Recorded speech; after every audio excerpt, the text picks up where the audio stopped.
നമുക്കിനി ഗൗരി എന്ന് പറയുന്ന അല്ലെങ്കിൽ ജോമോൾ എന്ന് പറയുന്ന ഗൗരിയുടെ വിശേഷങ്ങളിലേക്ക് അടക്കാം. ബാലതാരമായിട്ടാണല്ലോ വന്നത്.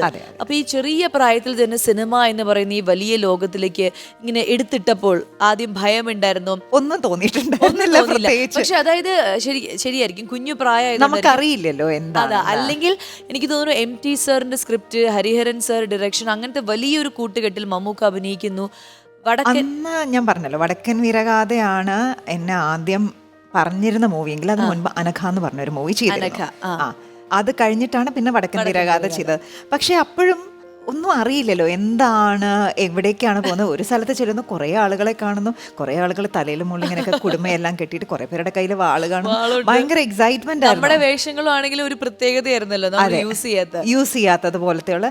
അത് എനിക്ക് ഇന്ന് എവിടെന്നെങ്കിലൊക്കെ പണ്ടത്തെ ഫോട്ടോസൊക്കെ കിട്ടുമ്പോൾ അയച്ചു തരുമ്പോൾ ചിലപ്പോൾ ഞാൻ ഹരിഹരൻ സാറിന്റെ മടിയിലുണ്ടാവും, ചിലപ്പോൾ അവരുടെ കൂടെ ഇരുന്ന്. ഇന്ന് ഞാൻ എങ്ങനെ അത്രയും ധൈര്യത്തോടു കൂടി അവരോട് സംസാരിച്ചു അല്ലെങ്കിൽ അവരോട് വർത്താനം പറഞ്ഞു എന്നുള്ളത് എനിക്ക് ഇന്ന് ആലോചിക്കാൻ പറ്റത്തില്ല. ഇന്നായിരുന്നെങ്കിൽ ഞാൻ അങ്ങനെ ചെയ്യില്ല, ചെയ്യാനുള്ള ഒരു ധൈര്യം ഉണ്ടായിരുന്നില്ല. അന്ന് ആ സിനിമയിൽ ഒരു കല്യാണമൊക്കെ ഉണ്ടായിരുന്നല്ലോ, ശൈശവ വിവാഹം എന്നൊക്കെ പറയുന്നത്. അതിന്റെയൊക്കെ സമയത്ത് ഇതെന്താണ്, എന്റെ വീട്ടിലെല്ലാരും പറയും ആ പടത്തിൽ എല്ലാവരും നാച്ചുറൽ ആയിരുന്നു, നീ മാത്രം അഭിനയിക്കുന്നുണ്ടായിരുന്നുള്ളൂ. കാരണം പഴമൊക്കെ വായിലിട്ടു ഇങ്ങനെയൊക്കെ അങ്ങനെയുള്ള എക്സ്പ്രഷനും ഒക്കെ.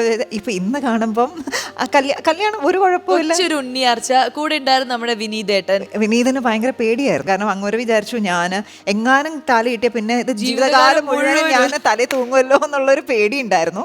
റീസെന്റ് ആണ് ഞങ്ങൾ ഇതുപോലെ ഒരു ഷോയ്ക്ക്, ഇതിനു മുൻപ് ഒരു കെയർഫുൾ എന്ന് പറഞ്ഞ മൂവിയിൽ ചെയ്തപ്പം അന്ന് ഒരു ഇതുപോലെ ഒരു പ്രൊമോഷന്റെ ഭാഗമായിട്ട് ഇരുന്നപ്പോഴാണ്, അന്നാണ് കുറെ കാലത്തിന് ശേഷം കണ്ടത്. അപ്പോഴാണ് പറഞ്ഞത് എനിക്ക് നിന്നെ ഭയങ്കര പേടിയായിരുന്നു. ആ സമയത്ത് ഭയങ്കര ടെററായിരുന്നു.